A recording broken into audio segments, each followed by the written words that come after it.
Dune 2 has finally hit theaters, and not holding anything back here, it's amazing. Denis Villeneuve is a genius with visuals, and the sound design was mind-blowing. All that aside though, the story about a young man destined for greatness, but seeing visions of the future that suggest greatness might not be a good thing, had me thinking of another piece of media that I just finished recently, Attack on Titan. Spoilers for Dune and Attack on Titan from here on. Now, I'd read Dune, but I'd never put these two characters together before, but watching the Dune sequel immediately made me think that Paul Atreides and Eren Yeager are two sides of the same coin. And when I was thinking about why, I realized that there's another character that also fits the bill, Anakin Skywalker. So, Star Wars spoilers now too, I guess. I'm going to break down the similarities for each of these characters to prove my point in a bit, but let me first explain why I think this was so mind-blowing to me, because each of these characters are ones that I think are top of the league in compelling character arcs. Now here's the question, are these stories so good in part because young boy commits genocide makes for a good story? Who's to say? Me. I'm's to say, and say I shall. The reason these stories are so great is that they explore the weight of decisions and the moral ambiguity that arises when characters are faced with seemingly impossible choices. They explore how pride acts as a driving force behind their decisions. It asks questions about free will and fate, morality and consequences. It makes you wonder what you would do in their shoes. We'll get there. Now in Dune 2, we follow Paul Atreides, following the fall of his house and the death of his father on their brand new holding, the desert planet of Arrakis. But Paul didn't escape alone. His mother, Lady Jessica, survived too. Now she's a member of the Bene Gesserit Order, which is essentially an all-women group of proto-Jedi that, instead of espousing the benefits of toxic masculinity and sword fighting, espouse the benefits of eugenics and knife fighting. And that owns, because in this house, we support women's wrongs. In fact, I almost included Daenerys as one of the genocide boyfriends opposite Jon Snow, who could have joined the ranks of Chani, Mikasa, and Padme. But I think seeing the future plays an important role in this, and that's one thing she doesn't really have going on. That, and we don't have her real ending from George R.R. Martin, and the show did her dirty. Now, I'm fine with her doing a genocide, but when you compare her arc to Eren Yeager's, you see what can be done when the creators really respect a character enough to get that arc done right. So, Lady Jessica unilaterally decided to create the Kwisatz Haderach, an Ubermensch chosen one kind of character that the Bene Gesserit intended to have in their pocket when he was created. Because Lady Jessica did her thing without permission, now Paul is free to act without being a Bene Gesserit pawn. Or is he? When Paul joins up with the oppressed native population on Arrakis, the Fremen, he starts getting visions of the future due to the precognitive properties of the spice that the Fremen use instead of salt shakers. In these visions, Paul sees the suffering of endless hordes of people due solely to his actions and his choices.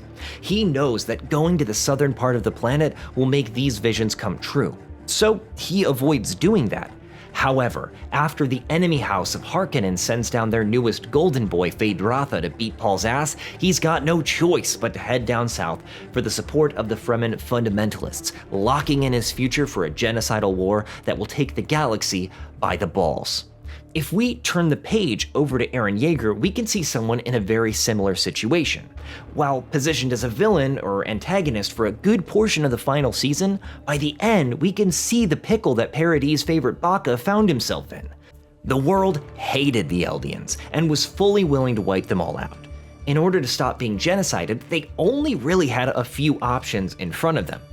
Option 1 was activating the rumbling to flatten the world and leave themselves as the last humans alive. Option 2 was to accept Zeke Yeager's euthanization plan, coupled with a partial rumbling to give the Eldians a solid 100 years to die out in peace. Option 3 was allow the world to wipe them out without Zeke Yeager's plan. With what we know about Eren Yeager's personality and values, we know that he's not the kind of person that would see options 2 or 3 as acceptable. And with his visions of the future, he knew that there was only one way to give his friends a long and happy life. So option 1 it was. Both of these murder boys had a difficult choice in front of them: surrender and die, or cause untold suffering. Now here's where I think the most important part is. Both of these boys made their decisions based on pride. Aaron couldn't stand a world where people would wipe out him and his friends, and Paul couldn't accept losing to the Emperor and the Harkonnens without getting his revenge. While both of them had other reasons for doing what they ended up choosing to do, I believe pride is the main driver in both of their decisions. We see the same thing happen with Anakin. Pride makes Anakin believe that it's only his power that can save his wife, so he sacrifices everything just to make sure he has enough power to do that. Now, here's where I think it's important to see the division in the three stories here, because both Paul and Aaron's visions about the future were correct. Now, Anakin's is too, since he only dreamed of his wife's death.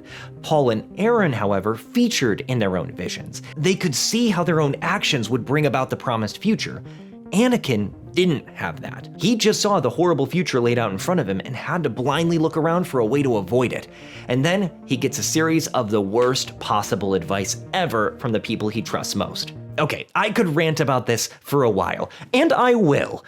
When he opens up to Yoda, Yoda basically tells him, "Ugh, that's rough, buddy. That's why you shouldn't hold people too close. Sucks to suck." Then he talks to Palpatine, who says, "I don't know how to stop people from dying, but shit, we could probably figure it out." I know he's the bad guy. I'm just saying this is what Anakin had going for him here. And then there's Obi-Wan, who was his mentor, brother, best friend, and definitely had a pretty good idea about what was going on with Anakin, and basically does fuck all and ignores what's happening to him.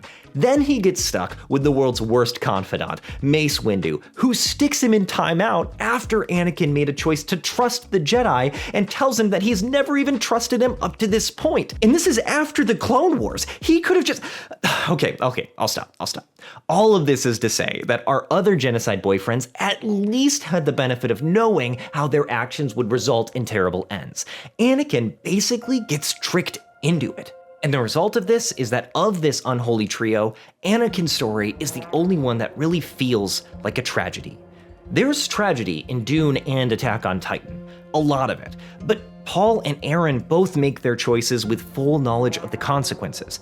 This essentially makes it impossible to feel pity for them. Maybe pity that they were put into this difficult scenario, but not for anything they do after. The way I look at it is, if you were put in the shoes of each of these three characters, what would you have done? I could see arguments on both sides for Aaron and Paul, but no one in their right mind would make the choice Anakin made if you knew the future. So what's the takeaway from seeing this parallel between three of my favorite stories of all time? What's the point of this lens? All of these characters make terrible choices fueled by pride. But I think we see that with full knowledge of the outcomes, a character becomes unsympathetic, while a character acting without full knowledge of the outcomes, especially when the results are the opposite of what the character intended, does make them sympathetic. This doesn't mean anything to the quality of the character or their arc, simply the effect on the audience. And I think that this is a useful storytelling tool to keep in the back pocket. This asks questions without good answers, which is the thing all good stories do. What would you do when facing impossible choices? How would who you are impact the decision you made? Would you be Zeke, acting without pride, trying to reduce harm as much as possible? Or would you be Paul, willing to do the worst if it means delivering vengeance upon your enemies? That's what I love about these stories. Who you are completely changes your answer. But I think we can all agree on one thing. Everyone wants a genocide boyfriend until they commit a genocide. And doesn't that say more about you than him? Something to think about. I'm Ben DeHart. Subscribe if you like the video, and check out my Patreon if you want to see more. See ya.